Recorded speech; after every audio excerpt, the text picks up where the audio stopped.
बढ़ते हैं, रुक करते हैं अगली बड़ी खबर का। महंगाई के खिलाफ टीएमसी का प्रदर्शन। सरकार के खिलाफ टीएमसी ने हल्ला बोला है, जिसमें महंगाई पर काफी ज्यादा फोकस दिया गया है। इस वक्त की बड़ी खबर आपको बता रखी है, महंगाई के खिलाफ टीएमसी नेताओं का ये प्रदर्शन।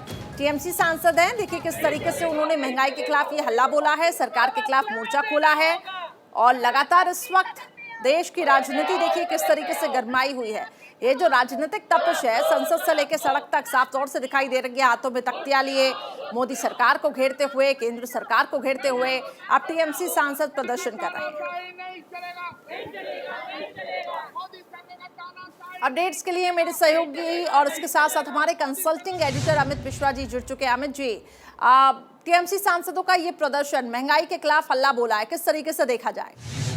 सबसे बड़ी बात तो यह है कि जो विपक्ष की एकता है, उसमें टूट है, क्योंकि टीएमसी अलग से संसद भवन के अंदर जो महात्मा गांधी की प्रतिमा है वहां प्रदर्शन कर रही है। वहां आप देखें, जो हमारे पास वीडियोस हैं, उस वीडियोस में किसी और पॉलिटिकल पार्टी के लोग नजर नहीं आते हैं। उधर जो मल्लिकार्जुन खड़गे विपक्ष के नेता हैं, उनके कमरे में जो बैठक चल रही है उसमें टीएमसी का नुमाइंदा नहीं है, कल भी नुमाइंदा नहीं था। तो ये जो विपक्ष की टूट है, ये बताती है कि सरकार को एक और जीत मिली है विपक्ष को तोड़ने में। और अब जाकर जो यूनिटी थी विपक्ष की, वो अलग हो रही है। वो टीएमसी अपना राग अलग लेकर बैठी हुई है और बाकी दल अपना राग अलग लेकर बैठे हुए हैं। थोड़ी देर के बाद जब ये मार्च करेंगे सभी सांसद, विपक्ष के सभी सांसद, तो उसमें देखना जरूरी होगा कि क्या टीएमसी उसमें शामिल होती है या नहीं। अगर नहीं होती है तो इसका मतलब विपक्ष में टीएमसी ने अपने आप को विपक्ष के राग से अलग कर लिया है। दूसरी महत्वपूर्ण बात है कि टीएमसी लगातार इस विषय को उठाती रही है और खुद ममता बनर्जी के जो भतीजे हैं और कई एक वहां के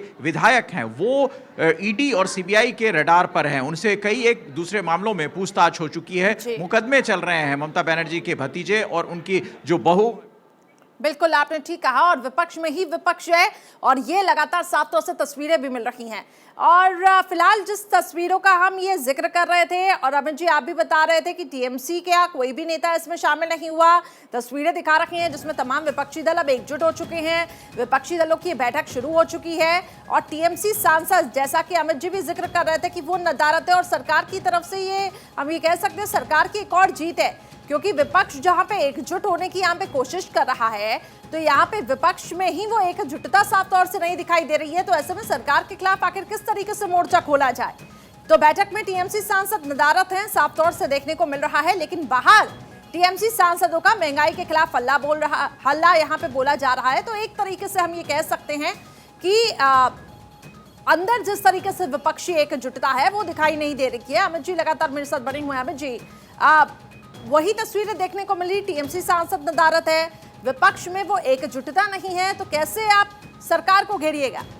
बिल्कुल, और कम से कम इस मुद्दे पर तो विपक्ष जो शुरू से ये राग अलाप रहा है कि सिर्फ विपक्षी दलों की सरकारों, विपक्षी दलों के सांसदों और विपक्षी दलों के नेताओं के ऊपर ही ईडी और सीबीआई की कार्रवाई हो रही है। तो यहाँ कम से कम टीएमसी, जो खुद ईडी और सीबीआई के रडार पर उसके कई नेता हैं, वहाँ एकजुट होना चाहिए था। लेकिन मैं बताऊँ, इसमें क्षेत्रीय राजनीति जो है वो बहुत हद तक हावी हो जाती है, क्योंकि पश्चिम बंगाल में कांग्रेस और वामपंथी दल का गठबंधन है। अभी जो एक उपचुनाव जीता है कांग्रेस में, वो लेफ्ट और उसके साथ जीता है। टीएमसी वहां उसका विरोध कर रही है। और उसके बाद आपने देखा होगा कि ममता बनर्जी ने काफी कड़े शब्दों में कहा था कि टीएमसी अकेले चुनाव लड़ेगी। जो गठबंधन का ताना बाना बुना जा रहा है 2024 में, उसमें ममता बनर्जी ने अपनी स्थिति पहले ही साफ कर दी है। तो अब जाकर संसद में भी कहीं ऐसा न लगे कि हम साथ हैं और वहां साथ नहीं है। तो इस चीज को बराबर जारी रखने के लिए ममता बनर्जी और टीएमसी के जो सांसद हैं ममता बनर्जी की पार्टी के, वो अलग हैं और वो अलग प्रदर्शन कर रहे हैं। हाँ, ईडी और सीबीआई के मामले पर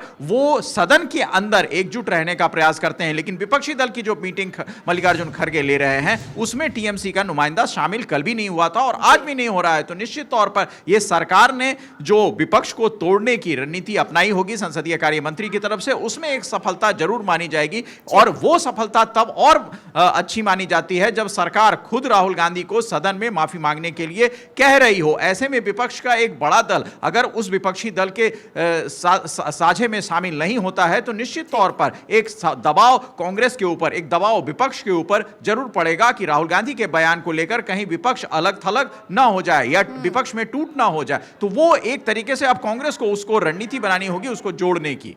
ठीक है, आपने बिल्कुल सही कहा।